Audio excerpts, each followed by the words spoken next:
자, 그래서 절이라고 하는 것은 그렇게 바뀌었고, 그 다음에 이제 절 들어가 보면 이제 탑하고 불상이 나옵니다. 그리고 불상을 기본적으로 이제 부처님을 좀 이해를 하셔야 되는 게, 부처님은 파마머리. 부처님과 보살님을 가르는 가장 큰 기준, 파마머리인가를 보세요. 파마머리. 부처님은 그래서 파마머리. 그리고 일반 보살님들은 다 이렇게 복잡한 관을 쓰고 장식을 많이 합니다. 우리가 약간 보살과잖아. 이런 거 막 차고 다니고 이렇게. 이렇게. 아니, 여기만 하는 게 아니고 귀도 뚫고요. 그 다음에 완찌라 그래서 여기도 합니다. 우리는 이게 다 염주로 그냥 대충 이런 게 하는 건데, 그게 이제 장식으로 이렇게 영락이라 그래서 이렇게 긴 선들도 이렇게 내리고, 그게 더운 지역은 장신구를 많이 써요. 그 다음에 추운 지역 문화는 왜냐면 옷을 별로 잘 안 입어서 그래요. 그래서 장신구를 많이 쓰고, 그 다음에 추운 지역은 옷으로다가 가오를 잡기 때문에 품이 큰 옷을 입어서 이런 장신구들이 상대적으로 적은 겁니다.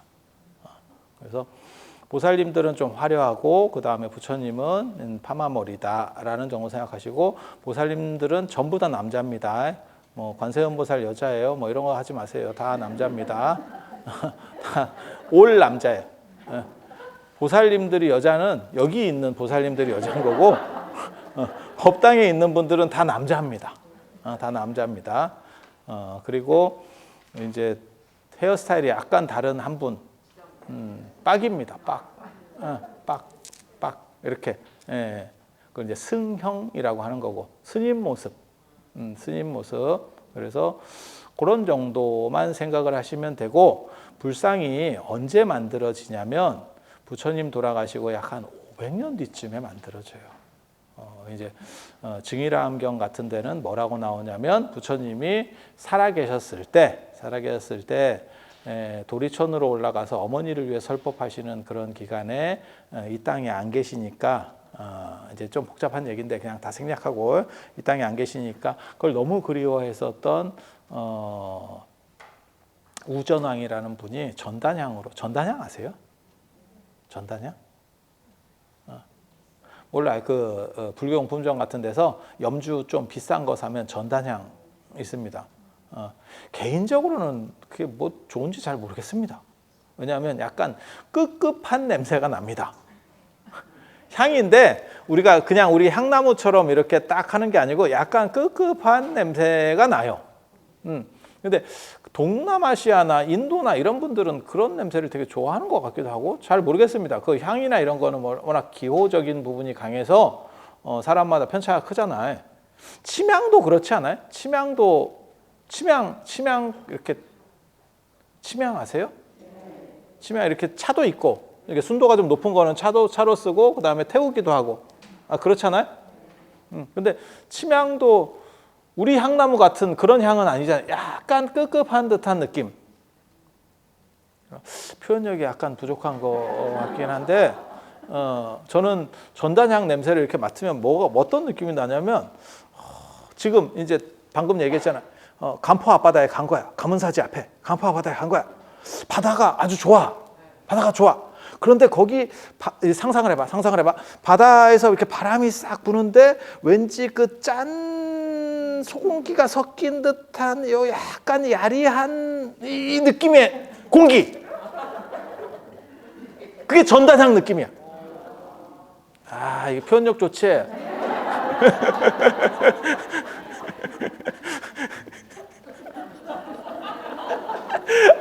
그걸 박자를 맞춰줄 거라고 별로 생각 안 했는데. 그 약간 좀. 그래서, 근데 그게, 몰라요. 우리 이제 기호들마다 다르니까, 그거 있잖아요. 저는 이제 고소, 뭐 방아, 이런 걸 잘 못 먹거든요. 산초 이런 걸. 저는 그런 거 못 먹는데, 근데 전 세계에서 우리만 먹는 향신료도 있어요. 전 세계 사람들이 이걸 먹는다고 이런 미친놈들 이러면서 하는 향신료가 있어. 깻잎이에요. 아니 근데 우리는 저는 깻잎을 굉장히 좋아하거든요. 깻잎을 굉장히 좋아해요. 그냥 먹는 게 아니고, 제가 원래 간장 매니아거든요. 그래서 깻잎과 간장이 이렇게 섞이면 엄청 먹지. 근데 그게 외국인들이 그렇게 힘들어하는지 몰랐습니다. 그러니까 외국인들이 우리나라에 들어와서 음식 중에서 가장 시급하는 음식 중에 하나가 뭐냐면 번데기. 번데기 이해합니다. 번데기 이해합니다. 번데기 저도 어렸을 때 먹었으니까 그랬지. 그걸 이렇게 자세히 이렇게 보고 있으면 눈싸움도 할 수 있어요. 눈싸움 가능합니다. 이게 음식인데 눈싸움 모드가 가능합니다. 이놈 어디 눈 깜빡거려 이렇게 먹으면 돼. 근데 이게 제가 지금 생각하면서는 번데기를 못 먹겠더라고요. 그때는 몰랐어요. 어렸을 때 사실 그게 누엔지도 잘 몰랐어. 그냥 그런가? 왜냐하면 눈 뜨자마자부터 그런 게 굴러다니고 있었고, 그냥 주워 먹고 있었고, 길에서 사 먹고 있었고, 그것도 길에서 어떻게 사 먹었냐면, 그때 기억나시는지 모르겠는데, 신문지로 된 이렇게 컵이 있어. 꽃갈콘 같은 거, 이렇게 좀 큰 거, 신문지 컵이거든? 거기다가 번데기를 담아주면 이게 젖어요. 젖어. 밑에를 이렇게 좀 이렇게 접어서 주거든? 그럼 그 번데기를 다 먹고 거기 국물까지 아까워서 그 신문지에 젖은 거를 이렇게 팔아먹었거든? 아니, 이게, 여기서 안 오시는 분은 두 종류거든요? 그러니까 진짜 젊은 분이거나 진짜 연식이 많아가지고 번데기조차도 못 먹어본 사람들.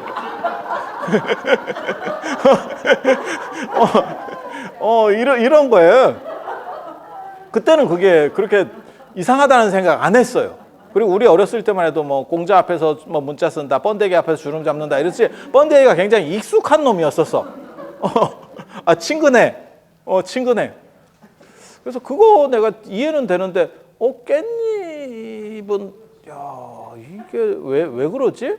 근데 그게 굉장히 강력하다는 거예요. 그래서 그게 이제 호불호가 굉장히 갈리는 거죠. 그래서 뭐 그런 거를 뭘 따지지는 못하겠는데, 아무튼 약간 더운 쪽 지방의 향신료들이 약간 끄급한 느낌이 들어. 그러니까 뭐하고 똑같은 거냐면, 아주 땀을 많이 흘리고 운동을 한 건 아닌데, 기온이 약간 더워서 집에 땀이 조금 촉촉하게 있는데 집에서 못 씻고 자야 될 때 느낌. 그런 느낌. 그런 느낌이야. 전단양.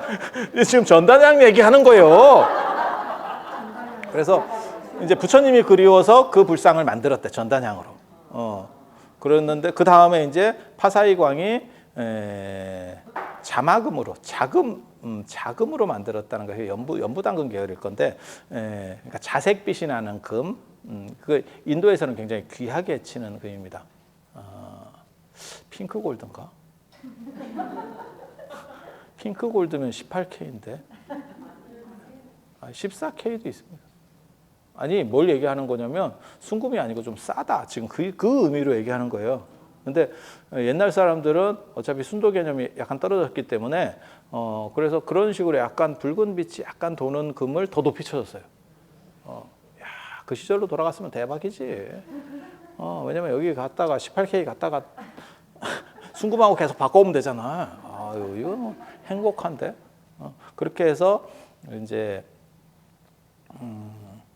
파사이광이 그 자금으로 자줏빛 금으로다가 만들었다. 그렇게 해서 이제 금으로 상을 하나 만들고, 그 다음에 그 전단양으로 우전왕이 전단양으로 하나 만들었다. 이렇게 두 가지가 나옵니다. 그게 이제 증일암경에 나오는 거고, 아함이나 니까에 있는 글을 믿으면 안 됩니다. 훨씬 다 뒤에 것까지 나오는 거예요. 불상은 지금까지 유물로서 발견된 거를 얘기하면 기원 전후 이상 못 올라갑니다. 그러니까 500년 뒤쯤에나 만들어져요. 그리고 그렇게 만들어지는 이유는 부처님을 형상으로 표현할 수 있느냐에 대한 논점들이 존재했기 때문에 그래요. 그러니까 모든 종교에는 완전한 것을 형상으로 만들 수 있느냐 없느냐에 대한 논점들이 존재합니다. 그래서 이제 불교에서도 그런 걸 이제 무형상주의, 조금 있어 보이는 말로 한 무형상주의라고 하는데, 그래서 이제 부처님 같이 완벽한 깨달음을 얻은 사람은 형상으로 만들 수 없다. 단 그렇기 때문에 그 상징으로서만 어떻게 보면 표현될 수 있다. 그래서 보리수, 그 다음에 부처님께서 깨달으신 금강보자, 깨달으신 자리, 안 그러면 깨달음과 관련된 나무, 이런 것만 가지고 부처님을 대신 표현하는 거예요. 법륜, 진리의 어떻게 보면 바퀴 이런 거, 그리고 부처님의 발바닥 자국. 왜냐하면 부처님은 표현 못하지만 부처님이 거기 섰다가 발이 아니고 발자국이에요. 발자국. 발자국. 발자국은 부처님은 아니지만 부처님이 아닌 게 아니지. 그러니까 뭐하고 똑같은 거냐면 아버님 제사를 지내는데 사진을 써. 사진이 아버지는 아닌데 아버지가 아닌 거는 아니지. 그렇지 않아요? 신체의 일부는 아니잖아요. 하지만 아버지를 충분히 대변할 수 있을 정도의 상징적 이미지가 굉장히 강하잖아요. 아니 맞잖아요. 그런 정도라고 생각을 한 거예요. 그래서 그런 걸로 표현을 했었고, 그 다음에 기원 전후가 되면 이제 간다라라고 하는 지역, 그러니까 지금의 파키스탄입니다. 지금 홍수 나가지고 나라의 3분의 1이 침수됐어요. 3분의 1이 잠실이래. 나라가 3분의 1이 잠실이래. 너무 좀 안타깝지. 지금 기후 위기로 인해서 막 우기 때 너무 많은 비가 와서 그랬다 하니까 이게 자기네가 잘못해서 그래요라고 해도 굉장히 안타까운 일인데, 사실은 어떻게 보면 우리도 책임이 있는 거죠. 그래서 인도적 차원에서 개인적으로는 도와줘야 된다라고 생각을 하는 사람입니다. 근데 이렇게 인도적인 얘기를 하는데 분위기가 쎄. 아니 돈을 내라는 것도 아닌데 희한하네. 마음이 아파서.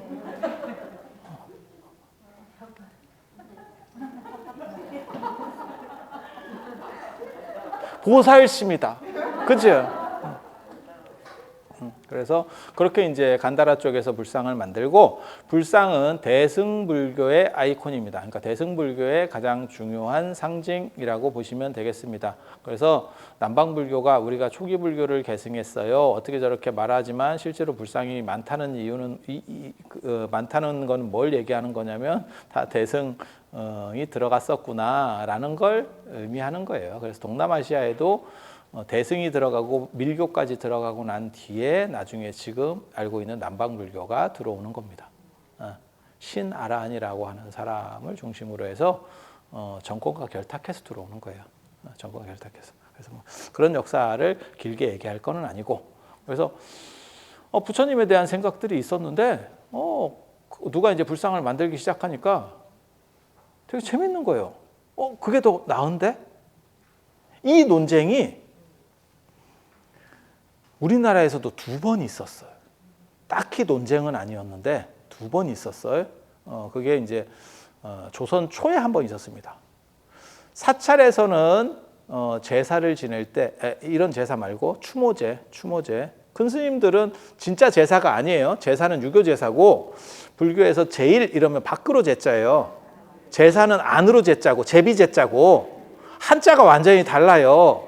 그래서 자꾸 49제 이런 게 제사 아닙니까? 제사 아닙니다. 제사가 아닙니다. 그런 거는. 그래서 제사는 원래 반문하고, 자시에 지내는 원래는 반문하고, 그 다음에 돌아가신 분에게 음식을 공급하는 게 목적이에요.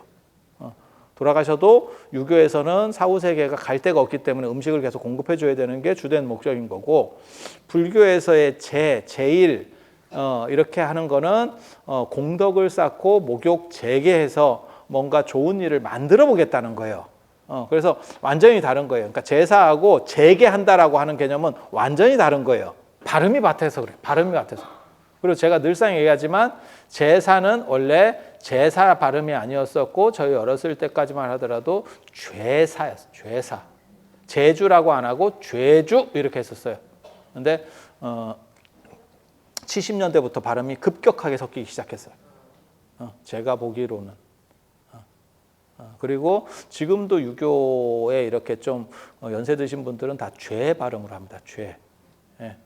그러니까 죄가 아니고 같은 발음 없습니다. 한글에 같은 발음 없습니다. 지금은 우리가 같은 발음이라고 생각하는 것들이 원래는 발음들이 다 다릅니다. 처음에 세종대왕이 한글 만들 때 같은 발음, 그럼 미친 겁니다. 그러면 혼란스러워서 문자를 못 써요. 다 다른 발음이었었어요. 하다가 보니까 같은 발음들이 나타나게 된 거예요. 아니 그렇잖아. 문자를 만드는데 같은 발음에 계속 똑같은 글자를 만들어 버리면 헷갈려서 어떻게 써? 그건 약간 미개한 나라에서 하는 거죠. 그거는 한글이 그렇게 만만한 문자가 아니에요. 그래서 불상을 처음에 이렇게 만들었는데 그것과 관련해서 이제 형상주의 얘기를 하는 건데, 불교에서는 이렇게 제례를 지낼 때 추모제 이런 식으로 제를 지낼 때, 제를 올릴 때 사진을 넣고 해요. 사진은 없죠. 그러니까 그걸 진영이라고 합니다. 진영. 그러니까 큰 스님 그림을 놓고 한다고. 위패를 중심이 아니고 그림 중심입니다. 그림 중심. 그리고 유교에서는 그림 말고 위패 중심입니다. 이게 서로 다릅니다. 문화가. 그때 뭐라고 얘기하는 거냐면 유교에서는 뭐라고 얘기했냐면, 그림을 아무리 잘 그려도 그림이 그 사람은 아니야 라고 얘기합니다. 왜냐하면 저도 초상화를 좀 이렇게 그려봤는데, 저를 그려주는 분도 있고, 어떤 분은 저는 중국 가서 제가 그리기도 했었어요. 그냥 심심해서 이렇게 앉아서 한번 그려봤는데, 제가 그때 그 얘기했거든요. 저 옛날에 삼청산인가 어디 가서 내가 초상화 그리면서 나는 머리가 없으니까 깎아줘야 되는 거 아니요? 내가 이랬어. 그 그리는 사람한테. 얼마요? 이랬더니 50원. 50원이면 우리 돈으로 한 8,000원. 그래서 그럼 한번 그려보라고. 아니 그 관광객이 그럼 뭐 하겠어요? 그냥 그러고 있는 거지. 찝쩍거리고 있는 거지. 그래서 내가 머리 없으니까 좀 깎아줘. 이랬더니 그 사람이, 그 중국 사람이 뭐라 그랬냐면, 머리가 없는 게 그리기 더 힘들어 이러더라고.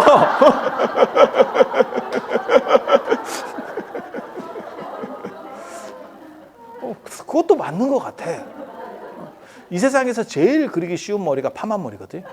아니 어렸을 때 엄마 그림 그려봐 이러면 파마머리 진짜 그리기 쉽거든.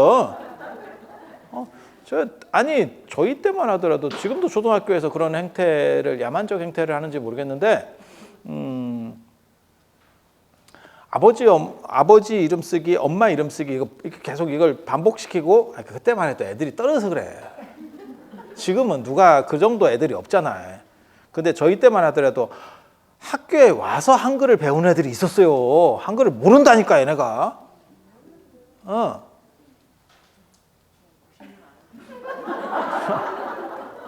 그때 그랬었어. 근데 지금도 그런 애들이 있다던데? 이제는 아니에요. 이제는 조기 교육을 안 시켜서 그런 게 아니고, 어머니들이 교육관이 아주 이렇게 또 위로 올라가면 애들은 자유롭게 그냥 뛰어놀아야 된다라고 해서 아예 교육을 안 시키는 집도 있어요.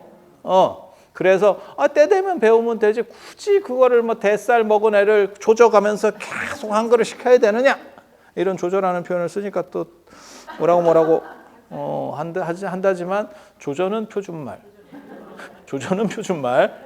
사전에 나오는 표준말. 이랬더니 누가 표준말이라고 그렇게 쌍스러운 말을 쓰는 건 아니다 이러던데. 표준말이라고 그런 말 쓰면 되냐? 또 이러더라고. 그래서 교육관 차이로 인해서 지금은 안 가르치는 집도 있어요. 아니 진짜라니까. 그래서 이제 그런 며느리를 보면 이제 시어머니 입장에서는 저렇게 냅둬도 되나? 이제 이 생각이 드는 거지. 그런데 요즘은 또 잔소리를 못 하지. 잔소리 했다가 또 비밀번호 바뀌고 이러면 이게 힘들어지니까 잔소리도 못 하고. 있어. 주변에 좀 보시면 있어요. 그래서 뭐 한글도 쓰고, 그다음에 들어오면 꼭 엄마 그림, 아빠 그림 이런 거를 미술 시간에 그리라 그랬으세요. 저희 아버지가 헤어스타일이 올백이었거든요. 나 미치는 줄 알았어. 이게 깻잎 머리 이런 거 쉽습니다. 이렇게 가르마 타는 머리 있잖아요. 이거 그리기 쉽고, 올백 진짜 미친다. 너무너무 힘들었어. 그래서 내가 어린 나이에 어떤 행동을 했는 줄 알아요? 이걸로 바꿨어. 헤어스타일을 내가 바꿨어. 이거 도저히 못 그리겠어. 아니, 여러분 그리려고 해봐. 이거 어떻게 그려 이거? 쉽지가 않아. 파마머리는 진짜 쉬워. 이것만 돌리기만 하면 돼. 파마머리 진짜 쉬워. 그래서 그림이 상태가 좋으면, 근데 그때 그 양반이 나한테 그렇게 초상화를 내가 좀 깎아달라고 그랬더니 더 비싸다고 이러더니 하나도 안 닮았어. 그 그림을 보면서 내가 무슨 생각했냐면, 이게 난가? 화두를 잡았거든 제가. 내가 이렇구나 라는 생각을 했었는데, 그렇게 그림은 차이가 많이 나요, 생긴 거하고. 그러다 보니까 유교에서 비판적으로 얘기를 해도 그게 수용이 어느 정도 될 수 있었어요. 그러니까 제대로 담지도 않았는데 그 그림보다는, 그래서 그 그림을 보고 전혀 못 뵌 분들은 그 그림이 실제라고 보기 때문에, 그래서 오히려 착각을 주는 것보다 아예 그냥 이름만 쓰는 것이 깔끔하지 않아? 라고 생각을 하는 거예요. 그게 유교에서 위패 문화입니다. 그래서 유교에서는 위패만 쓰고, 그다음에 불교는 계속 진영을 쓰고, 그리고 거기서 그게 조선 초기에 바뀐다는 얘기는 조선 초기에 아시다시피 유불 교체가 되니까, 그리고 왕실에서만 진영도 쓰고 위패도 쓰고, 그래서 왕의 어진들이 남아있는 상태가 되고, 그런데 이게 후대로 넘어오면 지금 현재는 그림 그리는 게 정당하다라고 국가적으로 어떤 판단을 하는 거죠. 그래서 우리가 화폐에 있는 분들이 다 최근에 만들어진 그런 공식 인증, 국가에서 인정을 한 진영입니다. 그림. 그러면 이것이 정당하냐? 글쎄. 근데 예를 들어서 율곡, 우리 화폐에 율곡도 있고 신사임당도 있고 다 이게 가짜거든요. 알 수가 있나? 그림이 없는데, 전혀 없는데. 그래서 제가 늘상 비판할 때 뭐라고 얘기를 하냐면, 이순신 장군은 너무 곱상하게 그렸고, 장군치고 너무 곱상하게 그렸고, 그리고 율곡이나 퇴계나 이런 분들도 다 원래는 광대뼈가 튀어나오고 아마 하관이 이렇게 네모로 발전했을 건데, 이유는 뭐냐면 현미를 조선시대 사람이 겁나 많이 먹었거든요. 거친 음식을 많이 씹으면 이게 튀어나오고 이게 이렇게 됩니다. 여러분들도 어렸을 때 연세 드신 분들 봐봐. 진짜 다 광대 나왔었고 이게 이렇게 됐었거든요. 그렇지 않아? 그리고 요즘 부드러운 음식을 먹고 이렇게 되니까 광대가 안 튀어나오고 V라인이 되는 겁니다. 진짜라니까. 그래서 그런 얘기 있잖아요. 오징어 같은 거 많이 먹는 분들한테도, 야, 그러면 너 광대뼈 나온다. 요즘은 먹지도 않아. 요즘은 그런 걸 먹지도 않는데, 그런 얘기들을 어렸을 때 제가 들었었거든요. 그래서 그러고 보면 여러분들은 광대뼈가 상대적으로 덜 나왔어요. 다 젊으신 분들인가 봐. 다 젊으신 분들이야. 꽃띠야, 꽃띠. 그래서 지금 우리가 생각하는 것과 완전히 다른 식의 사람들의 형태였을 거예요. 그런데 이 문제의 종결을 찍는 거는 뭐냐면 사진의 발견입니다. 사진이 나오고 나면 초상화는 닮았냐라는 논점이 나오지만 사진은 닮았잖아. 그 이상 어떻게 닮아? 물론 약간은 사기를 치기는 하는데, 이제 얼짱 각도나 이런 거에 의해서 약간 사기를 치기는 하지만, 그 사람이 그 사람이지. 맞잖아요. 그래서 사실은 카메라가 발견된 이후에 예술이, 그러니까 미술이 사실을 모사하는 걸로부터 멀어져요. 왜냐하면 더 이상 인간이 모사를 가지고는 카메라를 이길 수가 없기 때문에. 그래서 그 눈에 보이는 걸 해체하고 추상 쪽으로 가고 이런 식으로다가 바뀌기 시작하는 거거든요. 그런 쪽이 힘을 얻고 지금도 똑같이 그리는 거를 예술로 높은 경지로 안 봐주잖아요. 근데 예전에는 똑같이 그리는 게 높은 경지예요. 기술이 있는 거죠. 그래서 지금은 사실은 제 사진, 여러분들께서 가까우신 어른들, 그러니까는 아주 옛날 어른들 말고 가까우신 어른들은 다 사진을 놓고 그냥 지내는 게 일반적이 되죠. 그러니까 사진이 승리한 거죠. 그림이 승리한 거죠. 왜? 그림이 있어야 떠오르기가 훨씬 좋죠. 아니, 그렇지 않아요? 그렇게 가는 거죠. 그리고 그게 국가적으로도 교육상에서도 더 좋다라고 보기 때문에 뭐 김유신 장군 표준 영정도 있고 다 있는 거예요. 찾아보면 논계 이런 것도 있잖아 다. 논계가 어찌 생겼는지 알 게 뭐예요?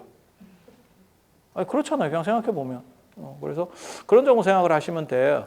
그래서 왜 인도에서 불상이 그렇게 유행할 수 있느냐? 없는 것보다는 지금 마찬가지지. 김유신 장군에 대해서, 이순신 장군에 대해서 우리가 그냥 이름만 아는 것보다 그래도 이렇게 이미지를 제공해 주면 우리가 그분들을 기리고 그 다음에 어떻게 좀 위인이라고 하는 게 닮아가려고 하는 이런 부분에 있어서 훨씬 더 설득력이 있잖아요. 교육 효과도 높잖아요. 그러니까 교과서에도 그걸 실는 거지. 그게 가짜라는 걸 모르는 사람이 어디 있겠어요. 전통적으로 내려왔으면 아 진짜인가 봐요 라고 할지 모르지만 그러니까 왕의 어지는 진짜예요. 그럼 그때부터 그려가지고 다시 낡으면 다시 그리기는 했지만 똑같이 최대한 모사하려고 했기 때문에 그 어른의 모습이 남아있는 거고 지금 요즘 화폐에 들어있는 그런 그림들은 다 해방 후에 만들어진 그림인데 그분들이 어떻게 알겠어. 돌아가신 지 500년이나 된 그런 분들 그림을. 그러니까 그 뭐 요만큼도 안 닮은 거거든. 퇴계가 나타나서 이게 나라고? 나랑 소지섭이 혈통적으로 이렇게 비슷하냐? 이렇게 생각할 수도 있는 거예요. 자기인지 모를 거야. 그래서 그런 정도 생각하시면 돼요. 그래서 불상이 만들어지고 난 뒤에 이제 굉장히 유행을 하게 되고 그래서 내륙에서도 마투라라고 하는 지역에서 불상을 만들게 되고 그런데 처음에는 불상을 함부로 못 만들었기 때문에 이제 약간 피해서 만들어요. 그리고 어떤 게 부처님 모습인지 정확하게 알 수 없으니까 그 당시에 가장 잘난 모습, 그러니까 좋은 모습. 여러분이 생각하는 잘생겼다라고 하는 개념은 뭘까요?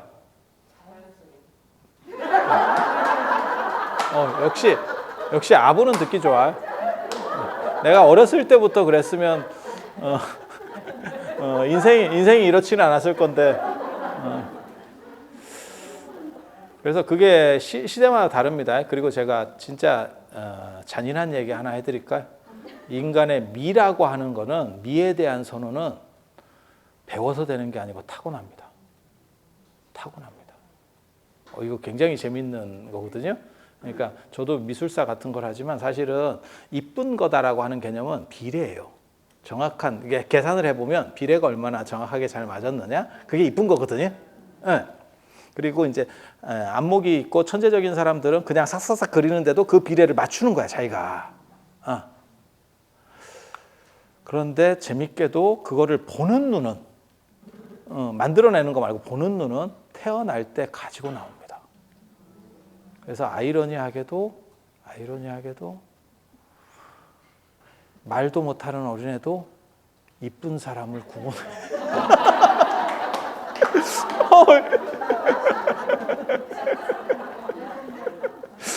그거 진짜 잔인한 거야.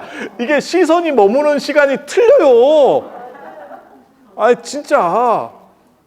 여러분들 정도면 아마 시선이 애들이 굉장히 다 오래 머물러 줄 거예요. 그랬을 거야. 내가 다 알아. 마스크 벗지 마.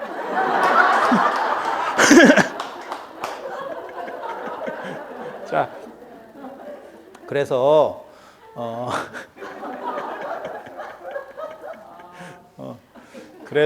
부처님도 그 당시에 미남을 기준으로 만들었느냐? 그건 아닙니다. 종교의 상들을 만들 때는 그 부처님이 그러니까는 종교의 대상이 성스러움이 있느냐? 그러니까는 잘생긴 거하고 성스러운 건 약간 달라요. 잘생긴 거하고 성스러운 건 약간 달라요. 네. 그래서 성스러움이 부여되느냐가 키 포인트입니다. 그러니까 우리가 석굴암불상을 한번 떠올려 보세요. 석굴암불상, 부처님, 우리나라 부처님 중에서 단연 얼짱 1위는 석굴암불상입니다. 그걸 부정하기는 쉽지 않을 거예요. 그런데 그 석굴암 부처님 같은 사람이 실제로 사람으로서 있다?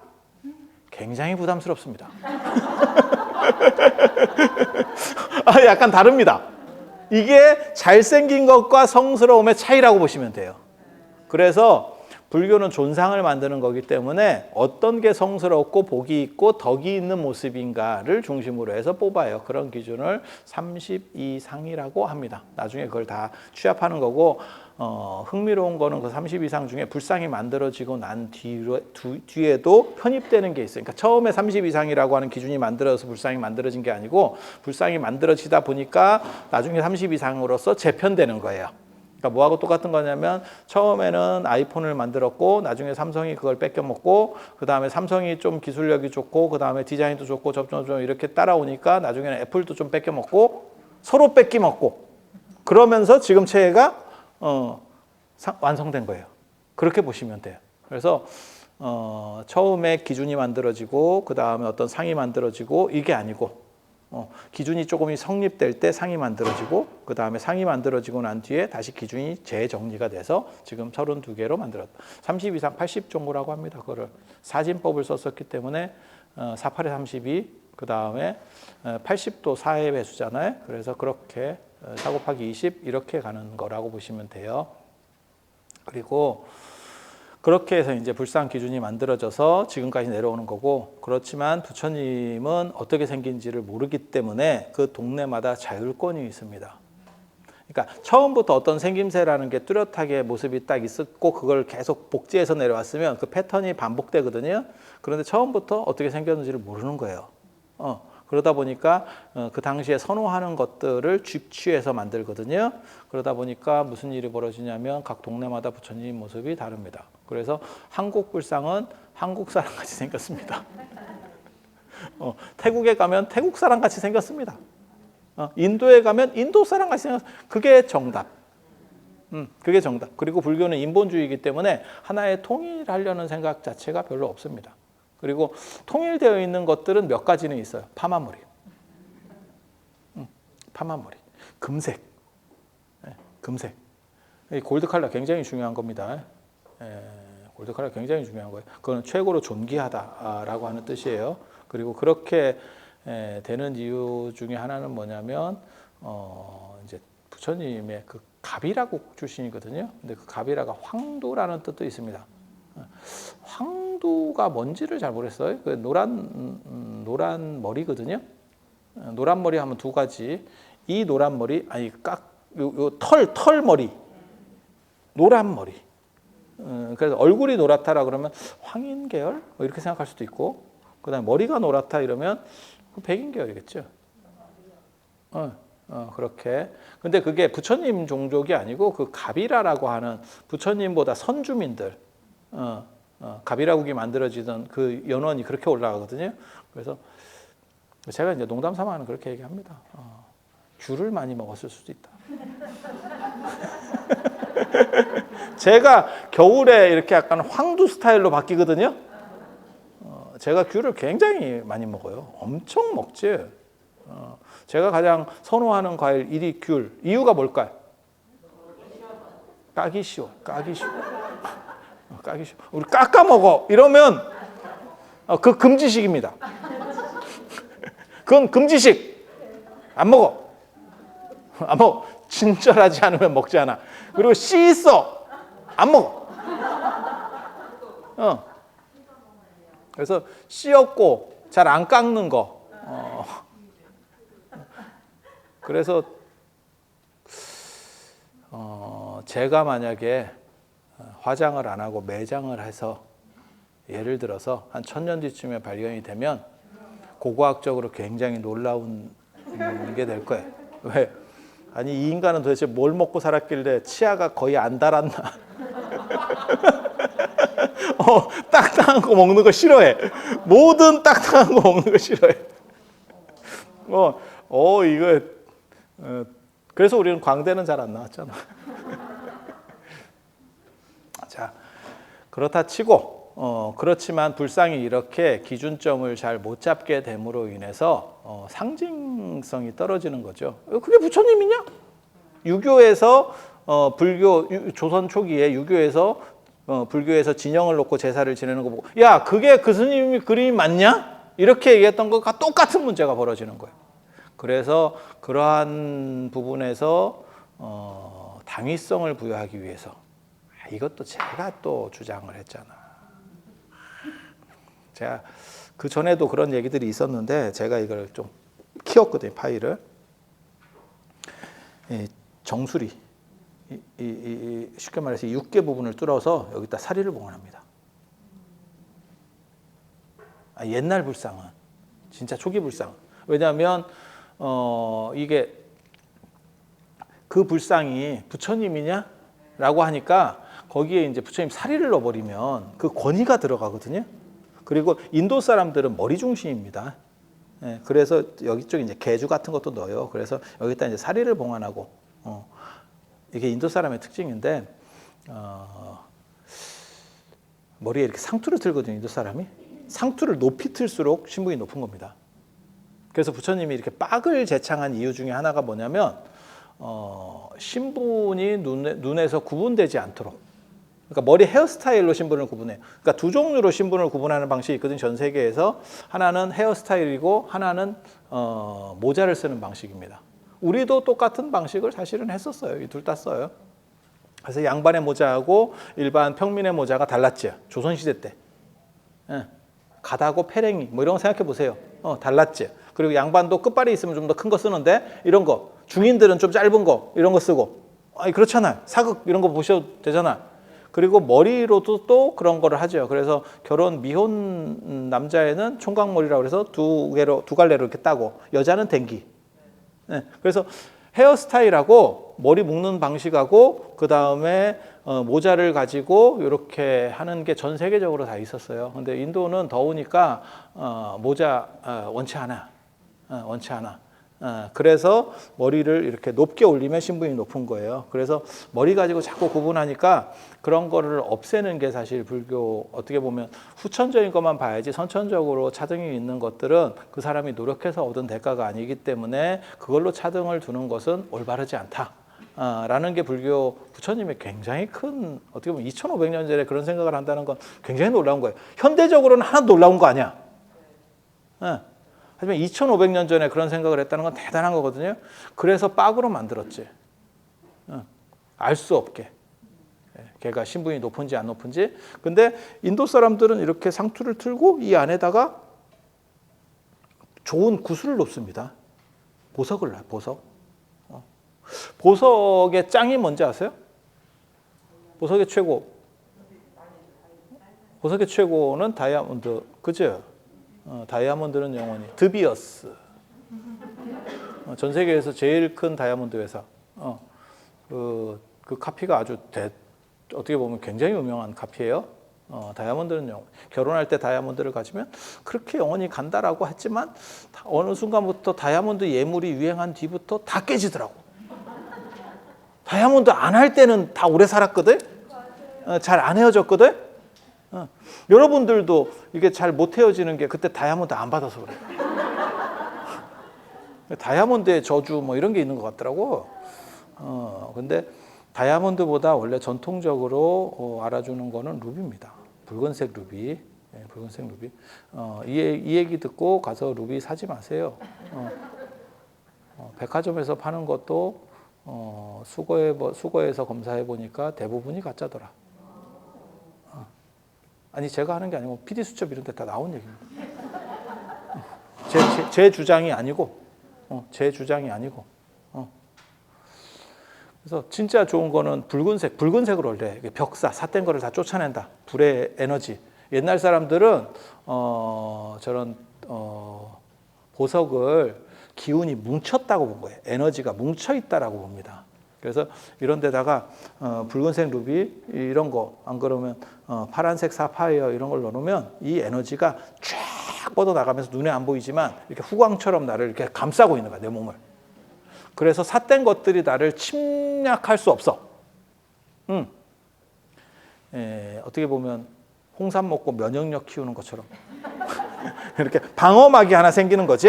쉴드를 치는 거야, 쉴드를. 아니, 인도 사람들이 그렇게 생각했다니까요. 그래서 인도의 귀족들은 이 구슬을 넣습니다. 이거를 개주라고 합니다. 개주. 그래서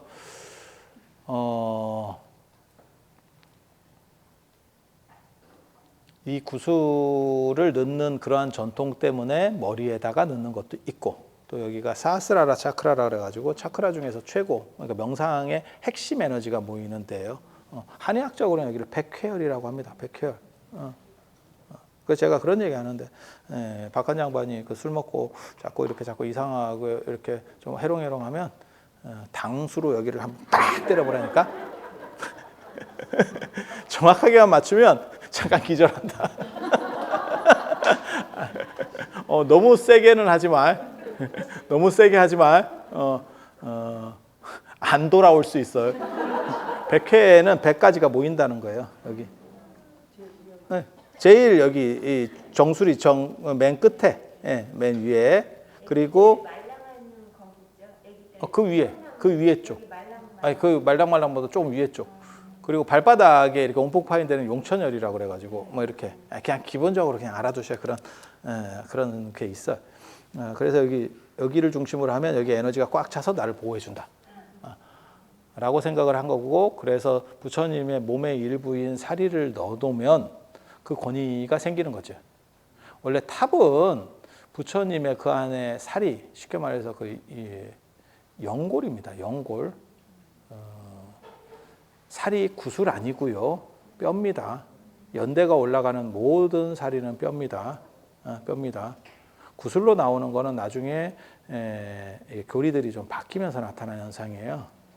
그런 거를 제가 설명을 다 해드릴 수 있지만 시간이 많지 않기 때문에 안 해드리는 거예요.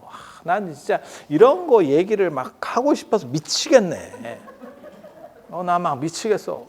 나 해주고 싶어. 해주고 싶어. 제가 그런 얘기를 하잖아요. 우리나라에서 아마 사리에 대해서 제일 많이 아는 사람이 절걸? 저는 영험한 걸 추적하는 사람이기 때문에 어디가 영험하다더라 그러면 다 추적해. 그리고 그거를 다니기도 하지만 족보도 쫙 해냅니다. 그래서 진짜 이게 믿을 만한가? 어떻게 된 건가? 그래서 역사적으로 어떻게 변천된 건가? 이렇게 하는 거예요. 원래 석가모니 부처님을 화장할 때는, 답의할 때는 관 안에다가 향유를 넣고 이렇게 약간 이렇게 싸서 불을 붙이다가 한참 지나서 향수를 뿌려서 껐습니다. 그게 타담한 뼈를 수습하기 위한 거예요. 그게 살입니다. 그리고 인도에서의 사리 개념은 돌아가신 시신 다 살입니다. 그러니까 구슬같이 나오는 거는 훨씬 뒤에 대승불교에서 나오는 얘기고, 그거는 사리에 대한 신성성 문제예요. 잠깐만 말씀을 드리면, 길게는 얘기 안 할 거예요. 잠깐만 말씀드리면, 인간의 본질은 뭔가? 인간에게서 가장 중요한 것은 뭔가? 옛날 사람들이 그렇게 생각했어요. 그렇게 해서 이거를 인간을 쪼개면 이 우주에서도 본질은 안 쪼개진다라고 생각하는 거예요. 그 히랍 철학에서 나오는 거예요. 그게 아톰입니다. 최소 원자. 그게 이제 원소설이 나오는 거거든요. 그래서 불교에서도 5온 12처 18개 이런 게 다 요소설이에요. 그러니까 그런 안 쪼개지는 최소 단위가 나를 구성하는 거야 라고 생각. 그게 나중에 화학으로 발전한다니까. 화학으로 발전한다니까요. 그리고 그게 전체를 통합하는 하나가 있을 거라는 생각들을 하는 거예요. 탈레스는 그걸 물이라고 보는 거고, 헤라클레수스는 불이라고 보는 거고, 다 그런 거예요. 히랍하고 인도는 이게 통합니다. 같은 아리안족 문화에서. 그래서 비슷한 생각들을 하는 거예요. 그래서 인간을 쪼개보면, 여러분 한번 쪼개면 뭐가 제일 단단하고 근본이라고 생각되는가? 라고 했을 때 뼈라는 생각을 하게 되는 거예요. 뼈 아니야? 뼈? 이렇게. 뼈보다 단단한 게 치아가 있는데 치아는 갖고 나오지 않아. 그리고 연세가 많이 드시면 갖고 들어가지도 않아. 그리고 이게 그러니까는 필수 품목이 아니었던 거야. 갖고 나와야 필수지.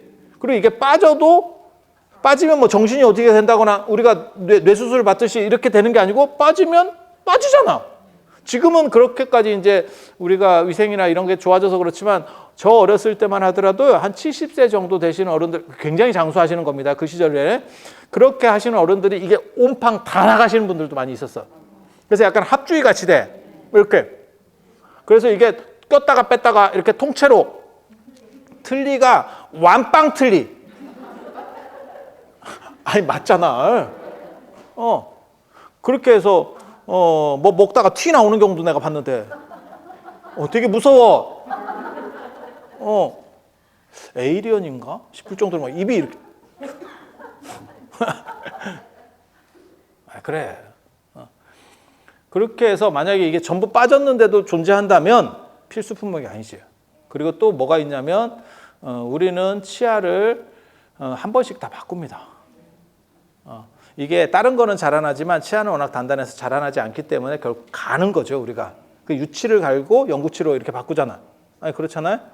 그래서 치아가 단단하지만 치아는 본질이 아니다라고 하는 이 논점이 있어요. 그러니까 치아가 가장 단단하다는 거, 그래서 치아야말로 본질 아니야? 라고 하는 생각. 그 다음에 치아는 어차피 빠져도 되는 거고 내가 갖고 나온 것도 아니잖아. 그러니까 본질이 아니야. 이 두 가지 생각이 오락가락해요. 그래서 치살이라고 하는 개념이 있고, 치살이를 높게 쳐주는 개념이 있고, 치살이보다 뼈 중에서 최고를 찾아야 되는 거 아니야? 그러면 전골살입니다. 그러면 전골살이. 네?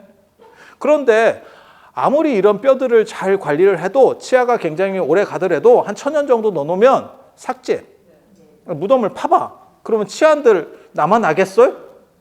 1000년 남아났습니다. 2000년 이러면 되는 거야. 언젠가는 없어지잖아. 아니 맞잖아요.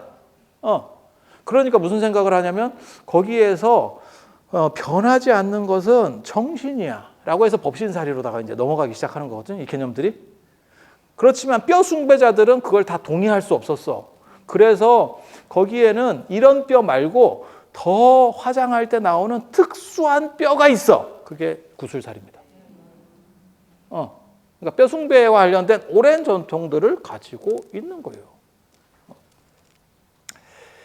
그리고 그게 끝이 아니야. 이 우주가 멸망할 때 그 살인은 없어지지 않아. 그래서 나중에 만이주로 바뀌어. 이런 거 내가 자꾸 가르쳐주면 안 되는데. 만이주로 바뀌어. 만이구술이 거기서 나오는 거야. 만이구술 압니까? 강원도 진원이 있잖아요. 우리가 강원도에서 불교 진원을 만들어서 전 세계적으로 유포시킨 게 있어요. 오만이 반매요? 강원도 진원이거든? 오만이 반매요? 이렇게. 그 일본에서도 하고 티벳에서도 하거든. 중국에서도 하고. 강원도 진원이에요. 강원도 진원. 그거 몰랐지? 우리나라 거야, 우리나라 거. 오만이 반매요? 이렇게 하는데, 온만이 반매움에서 그 만이가 만이에요. 방금 얘기한 그 만이주. 그래서 연꽃 속의 만이주. 최고의 보주라고 하는 거예요. 그리고 그거는 불변입니다. 그래서, 살인은 불변이라고 하는, 그렇지만 사실은 불교 교리적으로는 맞지 않아요. 불교 교리는 뭐든지 다 현상적으로 눈에 보이는 것들은 다 변화한다는 거거든. 그래서 제가 그런 걸 이제 얘기할 때 뭐라고 얘기하냐면, 만약에 살인은 영원한 거고 사라지지 않는 것이라고 한다면 우주가 생성되고 파괴되면서 나중에는 우주 안에 살이만 꽉 차게 된다. 이런 얘기도 하거든. 그래서 왜 이런 식으로 흘러가는지만 대충 아시면 돼. 그리고 나중에 사람들의 인지력이 발전하면 육체보다는 정신적인 것이 더 대단한 거다라고 해서 가르침 중심으로 갑니다. 그게 이제 대승공사상이 되는 거예요. 그래서 탑이라고 하는 거는 부처님 어떻게 보면 뼈가 일부가 들어있는 거고, 그러니까 그거는 완전히 상징성이 굉장한 거지. 하지만 불상은 부처님을 닮았다고 생각하지만 실제로는 닮았는지 잘 모르겠어. 그래서 불상이 처음에는 저거 뭐 사자야? 이런 혐의를 받게 되는 거예요. 그러다 보니까 그러면 사리를 여기다가 좀 넣어볼까? 이렇게 해서 사리를 넣어서 그 정당성을 변증하다가 불상에 익숙해지면 탑으로 못 돌아갑니다. 그걸 어떻게 네가 아느냐? 우리나라 좀 큰 절들에 가보면 다 앞에 탑이 있어. 근데 탑이 있지만 탑은 다 패스하고 곧장 법당으로 들어가지. 탑에서 뭔가를 막 뺑뺑이를 돌다가 법당으로 들어가느냐? 아닙니다. 탑은 그냥 탑? 이러고 가. 이렇게. 그 얘기는 뭐냐? 불상에 한번 중독된, 불상은 치명적 매력이 있다니까. 마치 나처럼.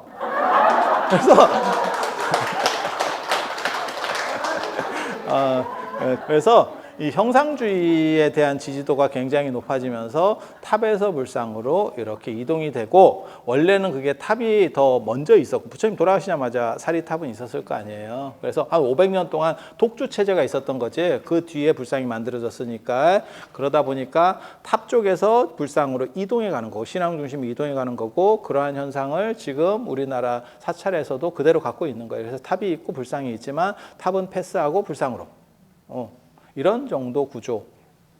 그래서 오늘 말씀드린 거는 사찰의 어떤 한국 사찰의 특징들, 그 다음에 불상과 탑이 어떻게 시작이 됐고, 그 다음에 현재 위치하고 있는지에 대한 그런 이야기를 해드렸습니다. 그래서 오늘 이제 2장에 대한 개설적인 부분 마치고, 다음 주에 3장 기도와 관련된 이야기들 해드릴 수 있도록 그렇게 하겠습니다. 자, 늦은 시간까지 들어주셔서 대단히 감사합니다.